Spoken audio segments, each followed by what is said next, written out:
Listen.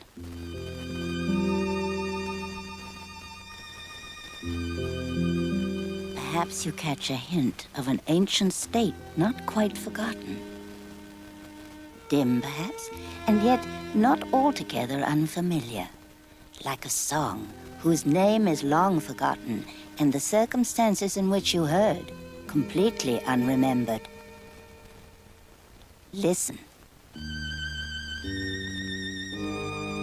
Not the whole song has stayed with you, but just a little wisp of melody, attached not to a person or a place or anything particular, but you remember from just this little part how lovely was the song, how wonderful the setting where you heard it, and how you loved those who were there and listened with you.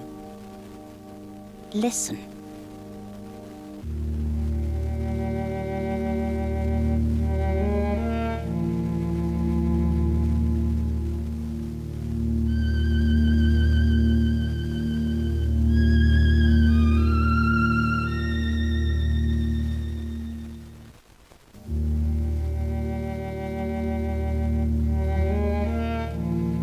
These are not ordinary books. They were dictated, not written. They are about love, about forgiveness, and about inner peace. They contain a whole philosophy for living in our times, and this is the story of how they came into being. In 1958, I accepted an appointment as professor of medical psychology at Columbia University's College of Physicians and Surgeons. Shortly after I arrived at Columbia, one of my first duties was to hire a research psychologist for a special collaborative study program. In the course of looking for the right person, I found Dr. Helen Schuckman. Helen and I worked together very closely for the next 7 years on a wide variety of academic, professional, clinical, and administrative issues. For the most part, I think we worked quite effectively. But there was also a great deal of conflict and stress in our personal and professional relationships. In her unpublished autobiography, Helen, who died on February 9th, 1981, described her reactions to her job and the highly stressful situations that existed there. I was a psychologist, educator, conservative in theory and atheistic in belief. I was working in a prestigious and highly academic setting, and the job was ghastly at first. The hospital didn't provide space for our projects, and when we were finally housed in the new research building, it was the most difficult situation of my professional life. The work was oppressive and carried out in an atmosphere of suspicion and competitiveness, and interpersonal harmony was depressingly lacking. Then something happened that triggered a chain of events I could never have predicted. My first impressions of Helen were a little difficult to define. She seemed to me to be a very complex person. On the one hand, she was obviously brilliant. She certainly had a very dedicated research orientation. On the other hand, there was a kind of peripheral feeling of orbiting, and I'm not quite sure how to define that, but a feeling that she was going in circles somehow. And it took me a while to realize that that was a very superficial impression, and that any question I asked her evoked a very solid answer. Often, Helen and I would leave our offices in the late afternoon while we were working on a project or a paper, and spend some time near my apartment in Central Park. I felt extremely close to Helen. I felt she was the one person who cared about what happened in my professional life. But I also think she felt a much closer personal relationship with me than I felt I could reciprocate. Bill is some 14 years younger than I and over a foot taller. He rarely attacked openly when he was angry or irritated, but was much more likely to become increasingly aloof and unresponsive. I, on the other hand, tended to become over-involved and then feel hopelessly trapped and resentful. Helen related in a very professional way with patients that with some people she tuned in immediately and had a great sense of rapport. She understood what they were like. She was able to perhaps see through their defenses and was extremely practical. I was having some emotional difficulties, largely with family matters. And so Helen kindly counseled me. And in the course of this dialogue, a very kind exchange, she discovered that I'd been separated from my mother for some 14 years. And I really wasn't quite sure where she was. It turned out that she was institutionalized. And within half an hour the next day, Helen, located through some contacts in the State Department of Mental Health, New York State, found where my mother was lodged and had spoken to the physician in charge of my mother, and the following Sunday arranged for me to visit. And with Helen's support and help, I was able to reestablish a very loving relationship with my mother, first as a friend and then as a loving son. And it was so typical of Helen's concern. We had worked together for a number of years, actually from 1958 until the summer of 1965, with a good deal of improvement in terms of the organization of the psychology department at the hospital, but we weren't really at peace. And one day I gave Helen a little speech. This was in June of 1965 before we were going to a meeting. Essentially what I said is, there must be a better way of living and working in the world, of handling our personal and professional relationships and problems, and I'm determined to find it. This was kind of a long speech for me, and I remember feeling at the end of this that Helen probably was going to laugh, but to my amazement, quite the contrary. She said, "You're absolutely right, Bill. We'll find this other way together." And that was the beginning of a joint commitment which the two of us made. Helen was always very much involved in her work with mentally retarded children. She found particular gratification in working with children who had these handicaps and found them especially responsive and highly lovable. On the other hand, Helen would have been the first to assure any of us that she would not have made a good mother herself and had no wish to assume that role. When we walked in Central Park, as we often did, we would visit Lewis Carroll's Alice in Wonderland near the boating pond, and that was one of Helen's favorite spots. On one of these occasions, Helen told me about a recurring childhood dream from which she never quite recovered.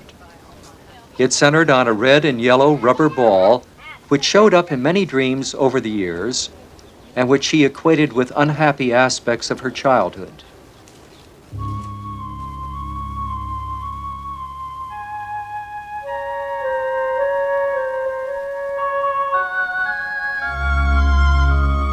The ball was in the crib at the foot. And my father came into the doorway, and I was lying there very happily thinking how pretty I was and how warm. He just stayed there and looked and didn't come in, and I was very little, so I couldn't get up myself and go over.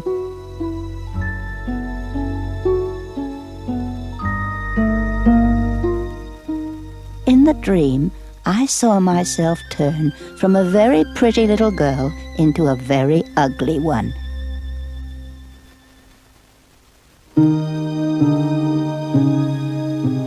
And he just looked and then went away. So I did turn into a very ugly girl. I was fat and horrible, and all the boys turned me down. My mother said I looked like an elephant, and she couldn't stand it. Helen had a very lonely childhood. Her mother and father had lives of their own, and she had nothing in common with her brother, who was 14 years older. she spent most of her time with a Catholic governess and a Baptist cook. Helen's parents were non-observant Jews, and there was no discouragement or interest when Helen started to experiment with being, at different times, Catholic and Baptist. After a long series of disappointments, Helen gave up her search for God, and when she became a graduate student in psychology, her beliefs shifted from agnosticism to angry atheism. But that, as it turned out, was not the real end of the story.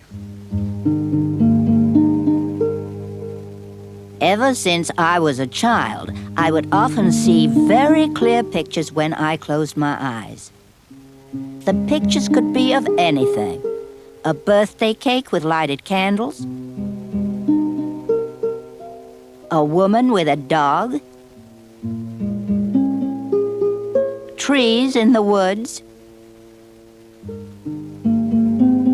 a store window filled with shoes. For years, my mental pictures had usually been motionless and in black and white. I could become aware of them at any time, even with my eyes open. But suddenly they began to appear in color and in motion. And so did my dreams.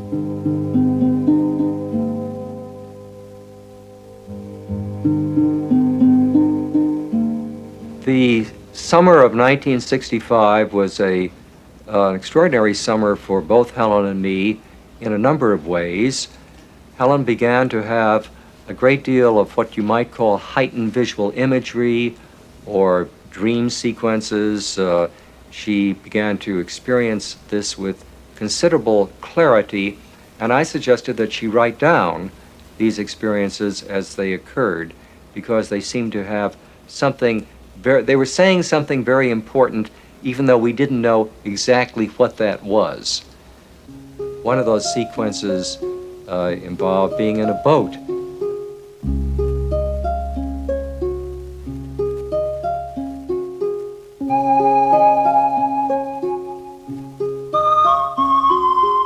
The boat was moving slowly but easily along a very straight little canal.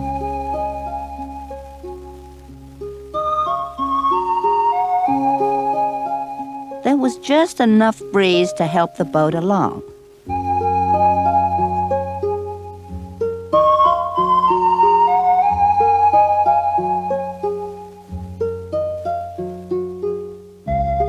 The sides of the canal were lined with lovely old trees and edged with banks of flowers.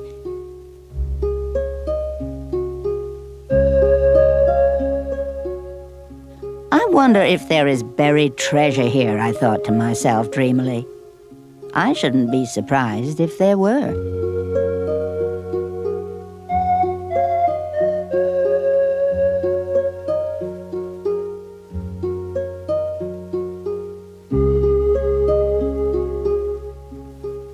Then I noticed a long pole with a large hook on the end lying on the bottom of the boat. Just the thing, I thought, dropping the hook into the water and reaching the pole down as far as I could. The hook caught something heavy, and I raised it with difficulty. It was an ancient treasure chest, the wood worn from the water and the bottom covered with seaweed. There was nothing in the chest but a large black book like the spring binders used for holding manuscripts or papers together. On the spine, one word was written in gold. The word was Esculapius. The word was familiar, but I could not remember what it meant. When I looked it up, I found that it was the name of the Greek god of healing.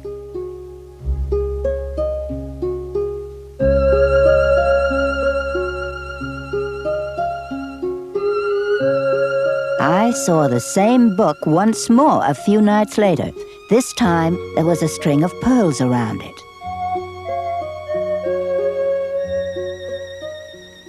In addition to her extraordinary dreams, Helen astonished me with detailed descriptions of places where I was staying on vacation, although she had never even seen them.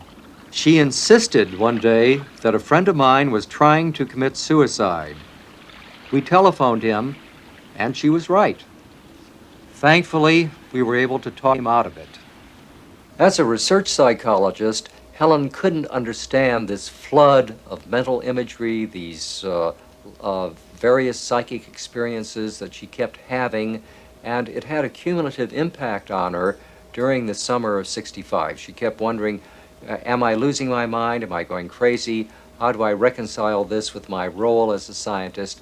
So her conflict certainly increased enormously during that period.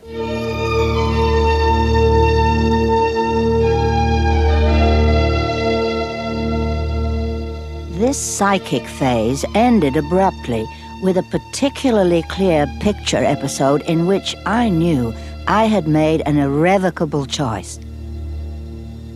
I saw myself entering a cave cut into a rock formation on a bleak, windswept sea coast.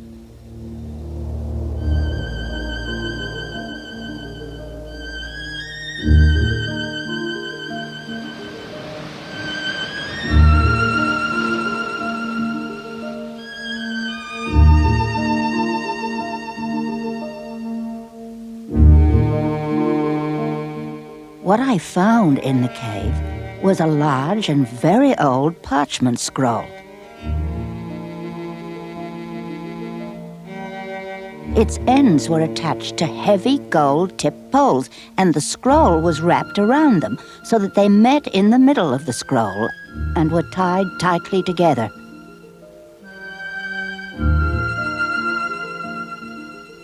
I managed to untie the ends and open the scroll just enough to reveal the center panel, on which 2 words were written: God is. Then I unrolled the scroll all the way, and as I did so, tiny letters began to appear on both sides of the panel. The silent voice, which I had heard before, explained the situation mentally to me. If you look at the left side, you will be able to read the past, said the voice. If you look at the right side, you will be able to read the future. But I hesitated only a moment before rolling up the scroll sufficiently to conceal everything except the center panel. I am not interested in reading the past or the future, I said with finality. I will just stop with this. The voice sounded both reassured and reassuring. You made it that time, it said. Thank you. And that, it seemed, was that.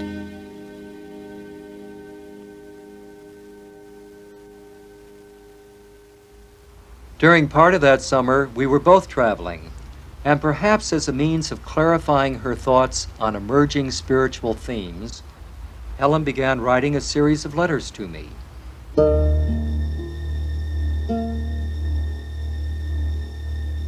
Saturday. Dear Bill, I hope you will bear with this because it may be important for both of us. This morning I kept saying, sort of without intention, I am a channel, which seemed to mean something at the time. But the channel got clogged up. It's not open yet.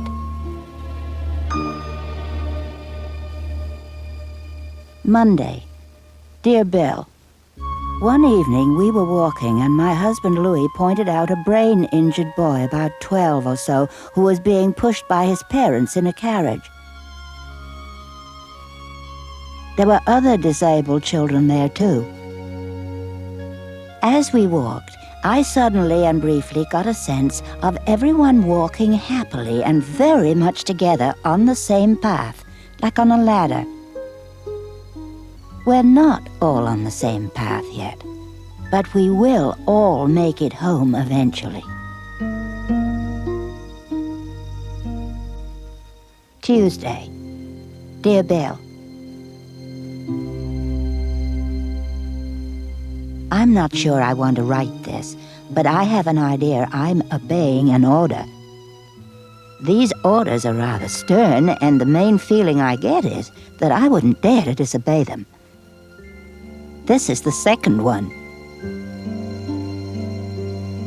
Helen prided herself as a research psychologist, not as someone who heard voices, who had heightened visual imagery, who experienced all of these psychic events that occurred throughout the summer of '65. It was extremely distressing to her. She kept feeling that maybe she was losing her mind. Certainly she couldn't reconcile all of this activity with her scientific predilections. And this became a particularly acute problem for her as the summer and early fall began. One night she called me, and this was in October, and said, "You know, that inner voice refuses to go away. It keeps saying, 'This is a course in miracles, please take notes.' What shall I do? Suppose it's crazy, suppose it doesn't make any sense, suppose it's flipped." And she was obviously going through a great deal of anguish and agony at that point. Well, I said the only obvious thing: why don't you take down whatever it is? You can read it to me tomorrow morning in the office, and if it doesn't make any sense, no one else ever has to know about it. But at least we'll know what it is. So that's what we did. The next morning, Helen came in, and as she read that beautiful introduction to the text, which says, "Nothing real can be threatened, nothing unreal exists. Herein lies the peace of God."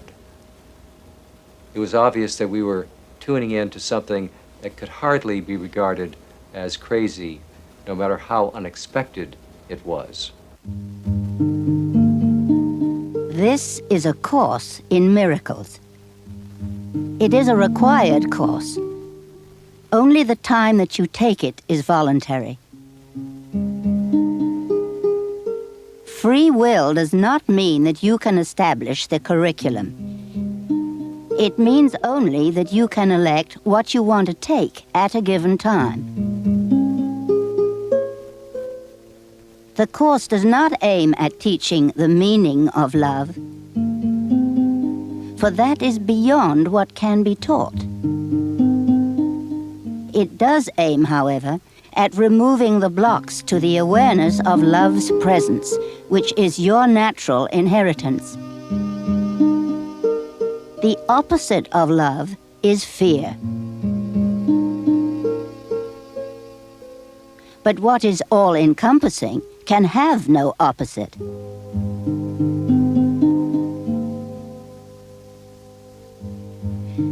This course can therefore be summed up very simply in this way.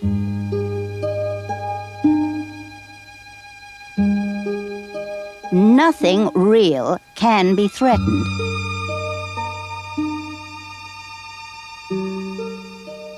Nothing unreal exists. Herein lies the peace of God.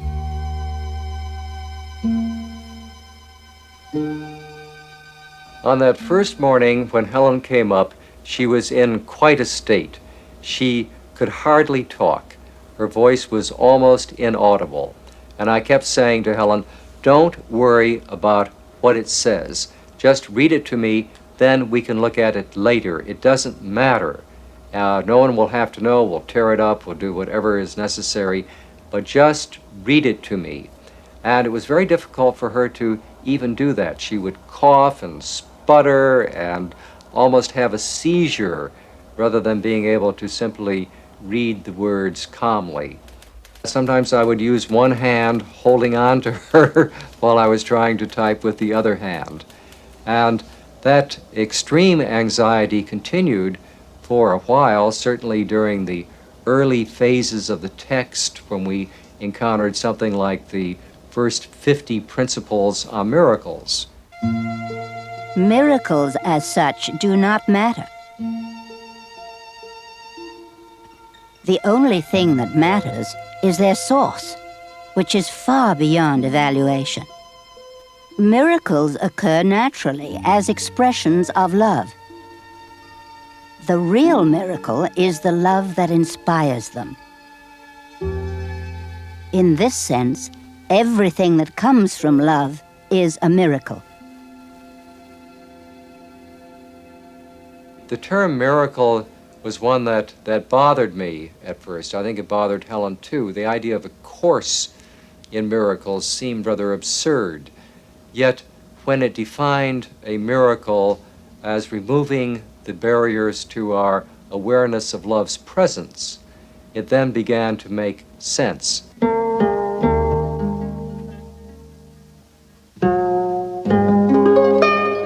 Miracles reawaken the awareness that the spirit, not the body, is the altar of truth. This is the recognition that leads to the healing power of the miracle. Miracles are natural signs of forgiveness. Through miracles, you accept God's forgiveness by extending it to others. I realized as we continued typing up these first 50 principles with all the difficulties of getting it down and all the anxiety and so forth, that I would have to really change my mind about absolutely everything if this were true. And that seemed like a very big job. I wasn't sure I was up to it. And later I realized it's only a little willingness that is necessary. That readiness does not imply mastery, simply some willingness for change. So I recognized I had some willingness to do that.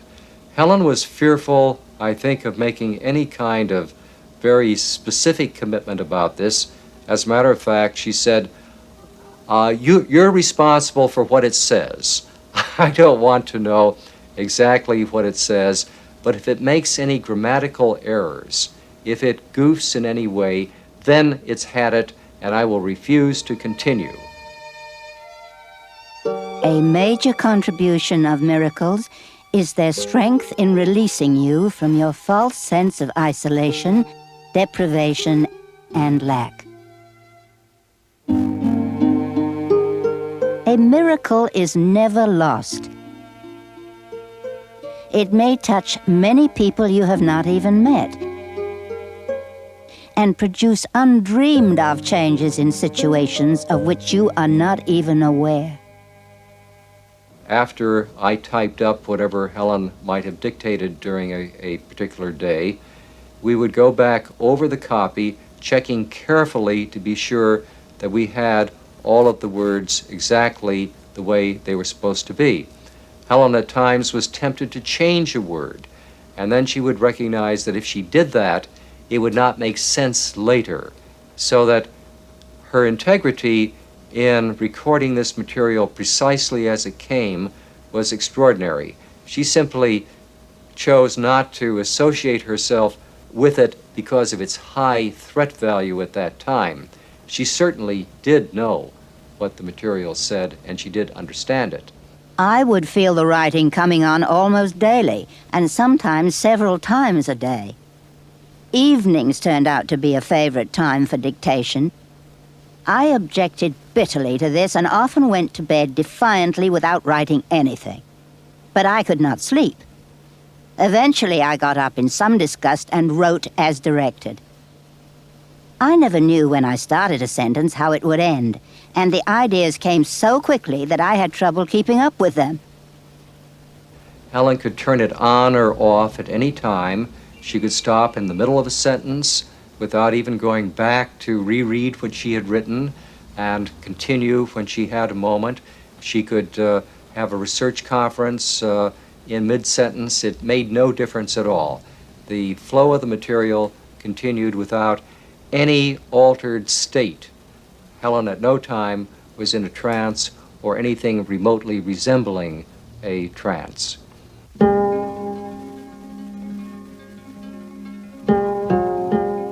You may believe that you are responsible for what you do, but not for what you think. The truth is that you are responsible for what you think, because it is only at this level that you can exercise choice.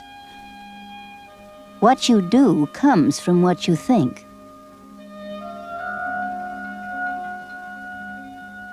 Do not try to look beyond yourself for truth, for truth can only be within you. At the time the course began, I would have termed myself an agnostic. I really had no interest in formal religion, but I was also aware of the deficiencies in the psychological systems of thought with which I was familiar. I recognized that somehow the emperor had no clothes, that there were so many of us going around expounding our various theoretical points of view, but there was no one who really knew how to put this together in a meaningful way to change the nature of our lives. You have but two emotions, love and fear.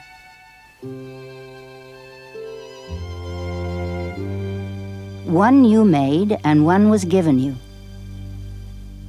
Each is a way of seeing, and different worlds arise from their different sights.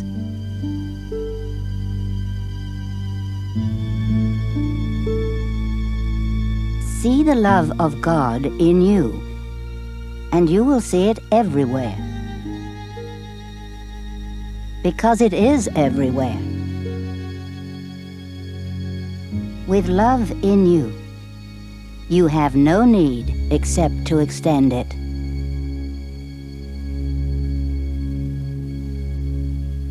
When the course began, I began to recognize that the two emotions, fear and love, which it talks about, were really the only two emotions that mattered, and that if I could learn to let go of fear, I would automatically experience love, because that is our natural reality. As I continue to practice letting go of my own defensiveness, I became aware that the course is really about undoing. It's about forgiveness, about forgiving ourselves and others for the mistakes that we have made, and not holding on to these in a way that increases our sense of guilt and unworthiness. What could you want forgiveness cannot give? Do you want peace? Forgiveness offers it. Do you want happiness? A quiet mind? A certainty of purpose? And a sense of worth and beauty that transcends the world? Do you want care and safety and the warmth of sure protection always? All of this forgiveness offers you. Forgive the world, and you will understand that everything that God created cannot have an end. And nothing He did not create is real. In this one sentence is our course explained. While the course came in a form which I had never anticipated, I did regard this as the answer to my question, there must be another way, and I'm determined to find it. And it seemed to me that to the extent I valued being a scientist, I should look at all the evidence before dismissing it. There was an initial reaction, can this be it? You know, is this something totally preposterous? But as I read the material, I recognized that Helen in no way could have written this material. It was totally alien to her background, to her interests, and her mode of conceptualizing abstract ideas, that there's no way she could have done this. Where did the writing come from? I did not understand the calm but impressive authority with which the voice dictated. It is largely because of the strangely compelling nature of this authority that I have referred to the voice with a capital V. At several points in the writing, the voice itself speaks in no uncertain terms about the author, Jesus. My own reactions to these references, which literally stunned me at the time, have decreased in intensity and are now at a level of wonder and acceptance. I do remember one occasion very keenly when Helen came in one day and she was really distraught. She was perhaps more distraught than I'd seen her in some time. And this was while we were perhaps somewhere in the middle of the text. And she said, this time it's really gone off the deep end. It's gibberish. It makes absolutely no sense, no meaning, nothing to it. It's absolutely impossible. I refuse to read it to you, and so forth. After I had calmed her down, why, she did agree to read the material to me, and I might quote the very end of that section. Forgive us our illusions, Father, and help us to accept our true relationship with you, in which there are no illusions and where none can ever enter. Our holiness is yours.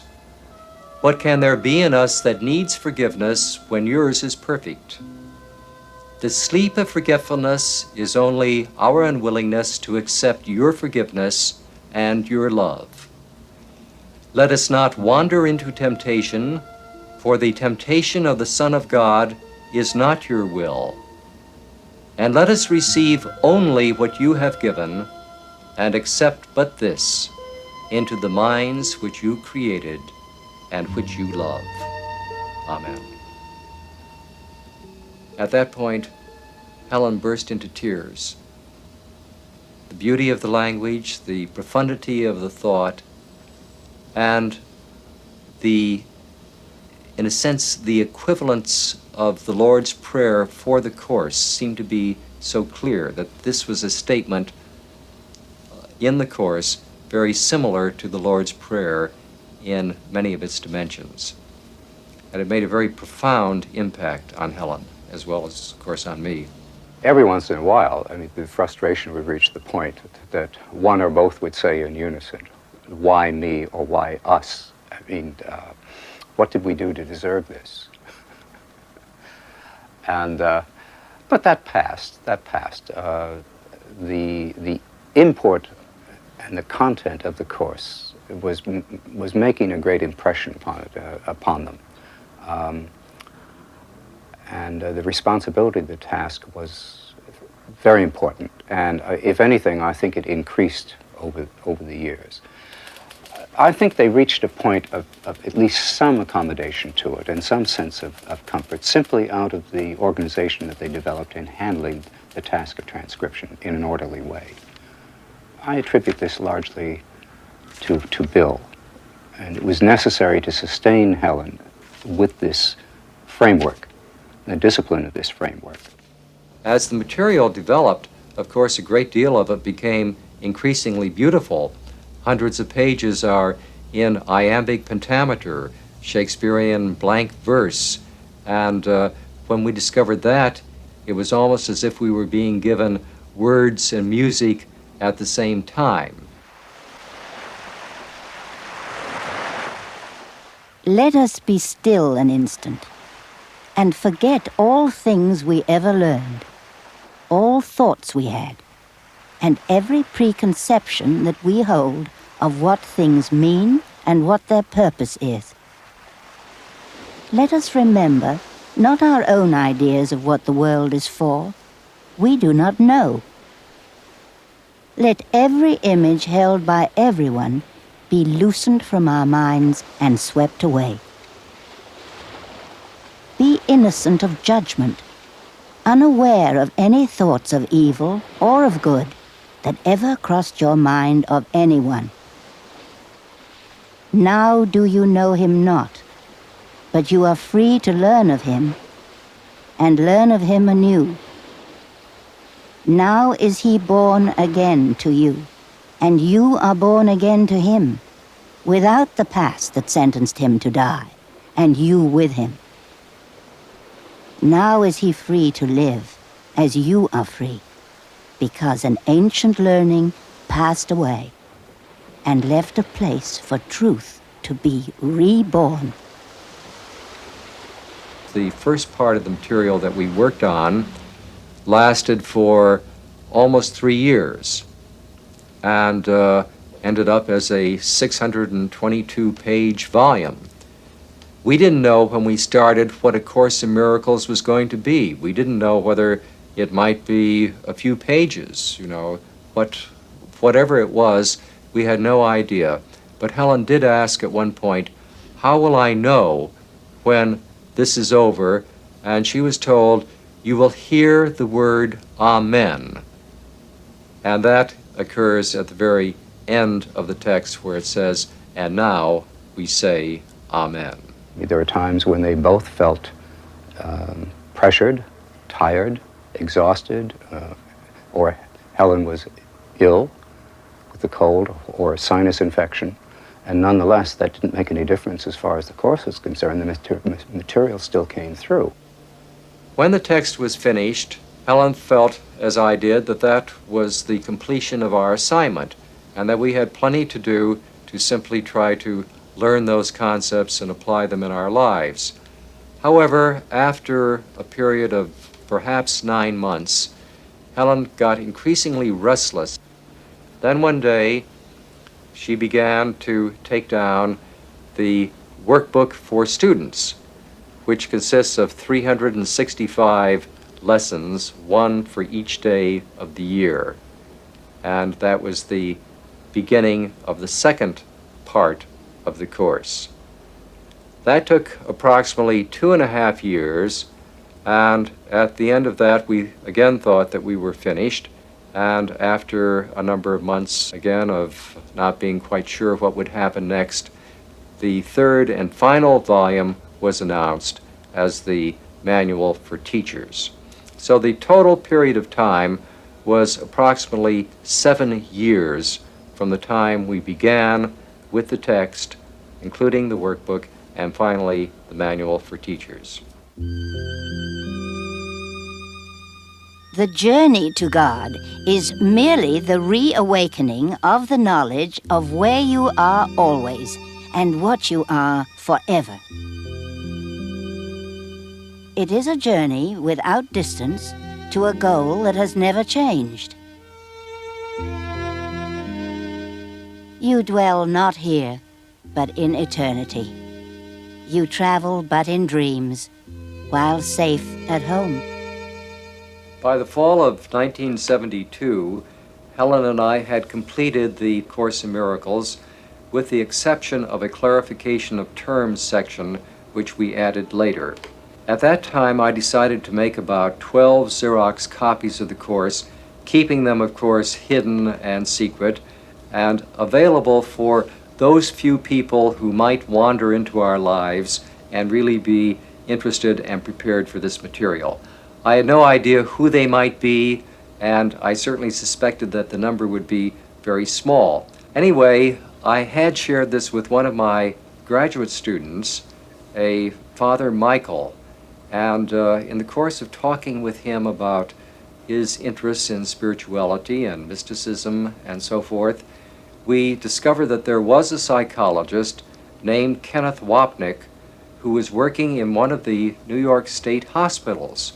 And Ken Wapnick had done a doctoral dissertation on St. Teresa and schizophrenia. Now, this seemed like a very strange topic for anyone in psychology to be working on, so I was quite intrigued. And Helen and I actually met Ken in November of 1972, just before he was scheduled to make a trip to Israel. And when I did return to the States, in the May of 1973, I made a beeline for Helen and Bill's office at Columbia Presbyterian, and that was when I saw the Course in Miracles for the first time. And what they did is that Bill sat me in his office, he went into Helen's office, which was immediately adjacent to it, and Helen gave me her two most favorite sections of the text. The section For They Have Come in chapter 26, which I think is one of the most beautiful parts of the whole course, and then the final section of the text, Choose Once Again. And both of those sections almost literally knocked me off my feet. It was the most beautiful thing that I'd ever read that in addition said something. Trials are but lessons that you failed to learn, presented once again. So where you made a faulty choice before, you now can make a better one, and thus escape all pain that what you chose before has brought to you.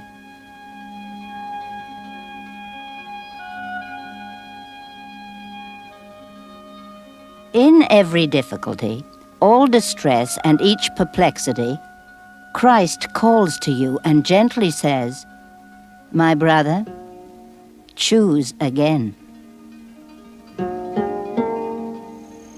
Shortly after that, when I began reading the course from cover to cover, it became clear to me that my destiny was not to return to Israel and live in the monastery, which is what I thought at that point, but that I should spend the rest of my time with Helen and Bill in New York City, and that indeed is what we did. What was remarkable was that there were virtually no changes in the actual text of all the course. The major editing was involved only in chapter designation and the physical organization of the printed work. But the manuscripts were remarkable in their order and clarity, directly, just as Helen translated it from her shorthand notes. This was the manuscript that I had seen. Some of the titles I felt were not really appropriate to the section. The capitalization was inconsistent, the paragraphing was inconsistent, the punctuation was inconsistent, etc. So I discussed this with Helen and Bill, and saying that I really felt it should be gone through one more time just to be sure that it was exactly the way it was supposed to be. So Helen and I began this somewhere in the late fall of 1973, going through the entire manuscript line by line, word by word. This took about a year. At that point, I think that the manuscript was basically some 1,500 pages. This was a huge job, as you can imagine. It made Helen very, very anxious to have to go back over all this material, so that a lot of time had to be spent in coaxing her to do this. But she did recognize that this was a very, very important project. We discussed with Bill anything that we did in terms of any changes that we might have made, and we always felt that Jesus was really helping us do this. That anything that we were doing was really done with his guidance and his blessing. The name of Jesus Christ as such is but a symbol, but it stands for love that is not of this world.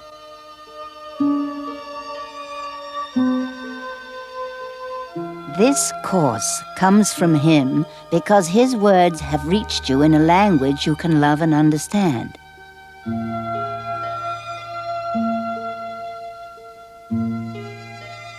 The name of Jesus is the name of one who was a man, but saw the face of Christ in all his brothers and remembered God. Is he the Christ? Oh, yes, along with you.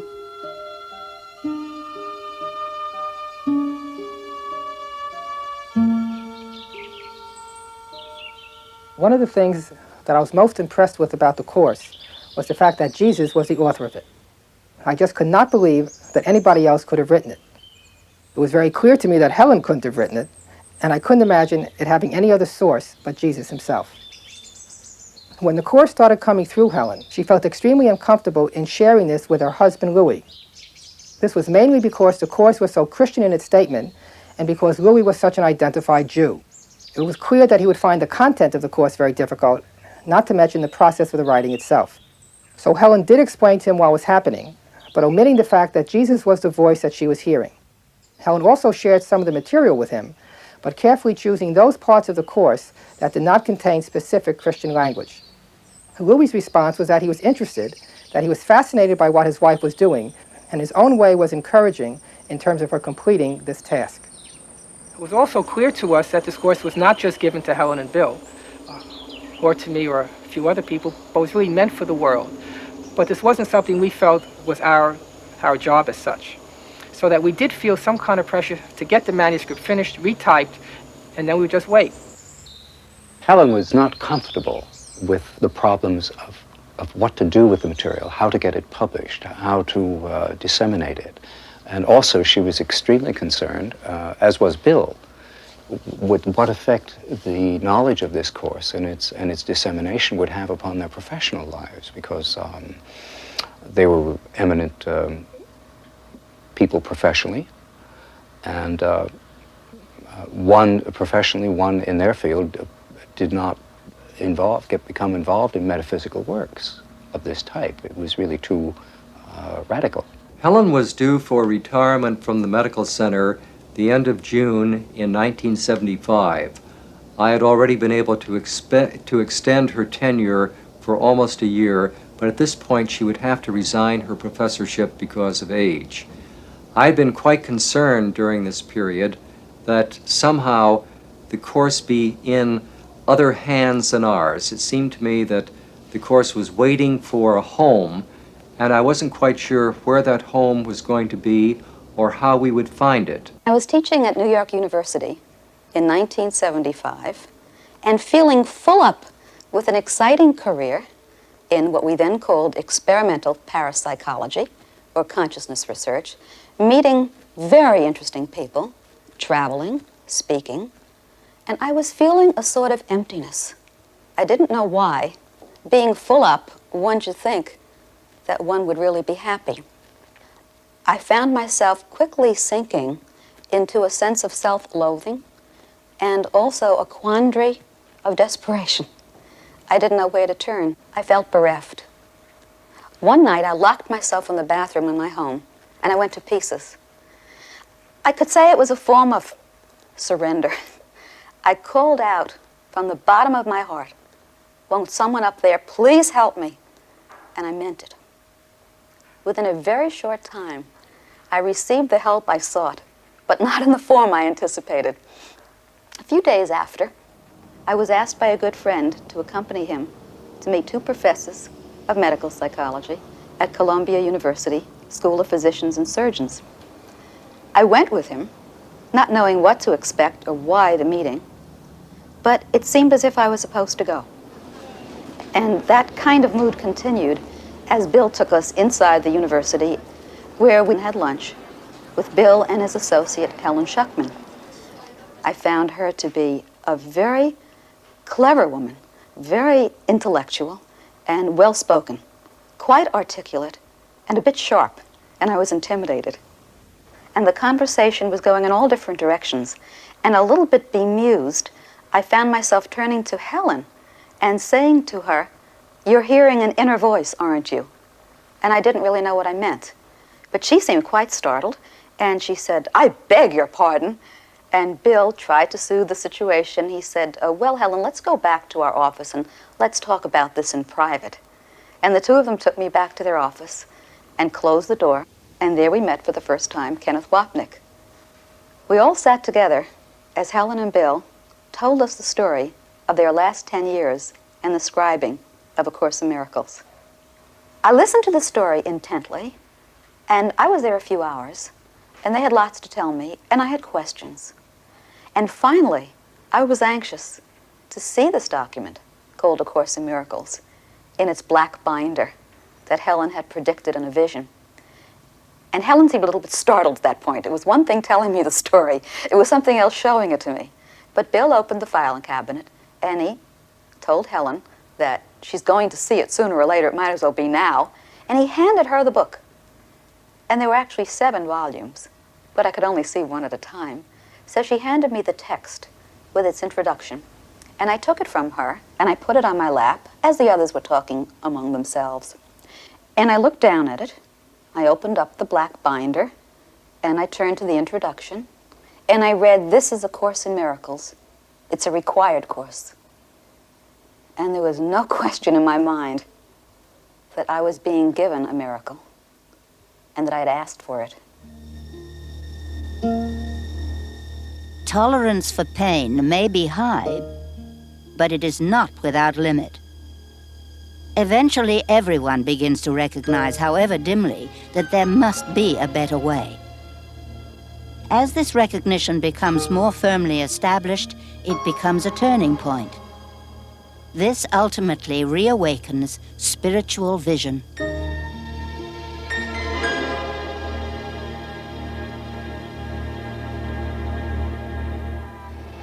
Helen and Ken and I frequently met at Judy's apartment at the Beresford on Central Park West.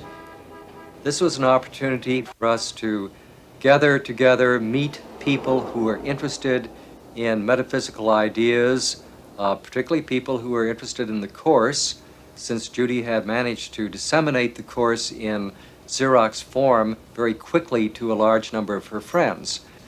And I had this tremendous sense of relief that I could release those 12 copies that I'd been hiding in the closet, and that Judy had taken the ball and was running with it, that she was doing the things that were needed at that point to disseminate the material, to begin to get critical reactions from people, and in a sense to socialize us to what was going on in the larger world outside of academia, where we have been confined for so many years. We met a large number of very eminent people in California as well as in New York who were serious students of the course. All of them wanted additional copies. Everyone was dissatisfied with the fact that this was available only by rapidly Xeroxing hundreds and hundreds of pages of material. So it became apparent in the course of this that we were going to have to entertain the idea of publication. At that point, several people did come up, made offers to publish the course in its entirety, but none of this seemed exactly right. One wanted to shorten it. Another one wanted to edit it severely. Another one wanted to remove the Christian terminology. Distortions here, distortions there, and it didn't feel right. We really had a sense that this document was to stay intact, as Helen took it down, with no changes. There didn't seem to be anyone at all who wanted to do it just that way. And we resorted to a technique that we still use very actively in our lives of asking together when we had a problem mutually that we wanted to solve. We would sit around, discuss the problem, and then close our eyes and phrase a question internally and wait for a feeling, a phrase, an answer in some form that we felt was accurate. We implored the Holy Spirit within to give us guidance. The guidance we got was that the material was supposed to be published, and soon, and that indeed it was to be disseminated, and also that it was to be kept intact. We were told, through asking, through our inner selves, that only those who were to do this, and only this, the rest of their lives should be involved, and that they would be caretakers of the information. We wondered who that possibly could be, and we looked around the room and realized there we were. But where was the money to come from? And that was the question. That was one thing we didn't have. We sat in quiet, and I remember even the date that happened. It was Valentine's Day, February 14th, 1976. Because as we sat quietly, internalizing, asking the Holy Spirit, the voice for God, to direct us and to tell us the answer to that question, I heard something so clearly that I couldn't deny it. And the answer was, make the commitment first. I knew it had to be true. So we did. We said, we will. We went to sleep that night. I woke up in the morning thinking I was a bit daft. The telephone rang. And there at the other end of the line, calling me from Mazatlan, Mexico, was a man I'd only met once. His name was Reed Erickson. He said to me, I'm studying the manuscript called A Course in Miracles, given to me by your friend Zelda Supplee. And I am so delighted with a thought system that I can truly follow, that I have been working with a group here in Mexico, studying it. And I told him I was very glad to hear that, and we chatted a bit.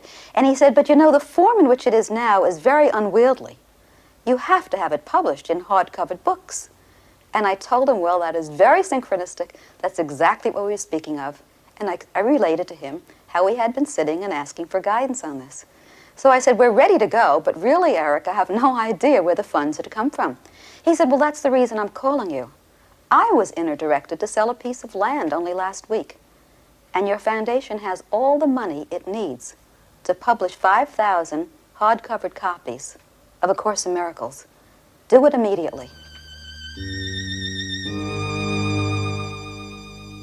Beyond the body, beyond the sun and stars, past everything you see and yet somehow familiar, is an arc of golden light that stretches as you look into a great and shining circle. And all the circle fills with light before your eyes.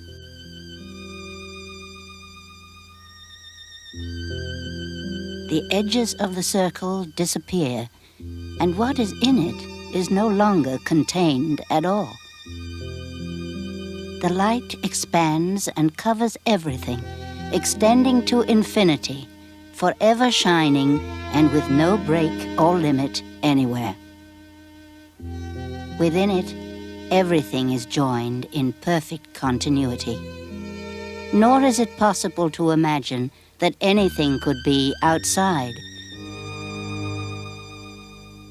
For there is nowhere that this light is not. What is a miracle but this remembering? And who is there in whom this memory lies not? The light in one awakens it in all. And when you see it in your brother, you are remembering for everyone.